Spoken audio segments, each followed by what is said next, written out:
पत्नी और बच्चे भूखे रहेंगे और बात बिगड़ जाएगी। और हम तो भैया कथा नहीं सुनेंगे, हम तो जो काम करने के लिए आए हैं वो काम करने के लिए जाएंगे। और एक जो मित्र था वो चला गया मछली मारने और दूसरा कथा में आकर के बैठ गया।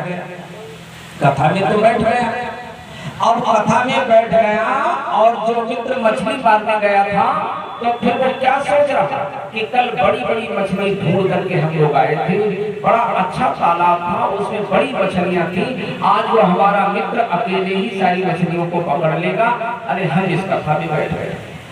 अब जो कथा में बैठा है वो मछलियों का ध्यान, उसका मन मछली मारने में लगा हुआ, और जो मछली पकड़ करके रख रहा है उसका ध्यान लगा हुआ है कि हे हाय रे गरीबी, अगर ये गरीबी ना होती तो हम भी भगवान की कथा सुन रहे होते। जैसे कि आज मेरा मित्र कथा सुन करके अपने जीवन को धन्य बनाएगा और मैं कथा नहीं सुन सका गरीबी की वजह से, वो मछली मार रहा है और मन कथा में लगा हुआ है, और ये कथा में बैठा हुआ है मन मछली मारने में लगा हुआ है।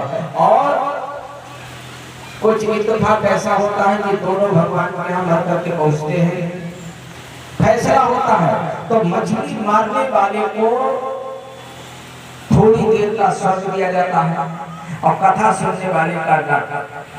अब वो लड़ने लगा, कहने लगा हम दोनों मित्र पूरे जीवन साथ साथ रहे हैं, इसको स्वर्ग क्यों मुझे नरक क्यों? बोले कि जिस दिन तुम कथा में बैठे हुए थे तो तुम्हारा मन कहाँ था? तो कहा कि मन तो मेरा जितनी देर कथा में बैठा मछली पकड़ने में लगा रहा। मछली पकड़ने वाले से पूछा, बोले तुम मछली तो पकड़ रहे थे मगर मछली पकड़ते वक्त तुम्हारा मन कहाँ था? तो मन मेरा मित्र के पास कथा में लगा हुआ था, मैं कथा सुनने के लिए छटपटा रहा था, बेबस होकर के मछली पकड़ रहा था। भगवान मुस्कुराने लगे, उसी उतनी ही देर का पुण्य तुम्हारा मन कथा में तुमको खींच करके ले गया, इसी के पुण्य की वजह से तुम्हें स्वर्ग मिल गया। और जो कथा में बैठा था उसे बोले सतगुरु भगवान की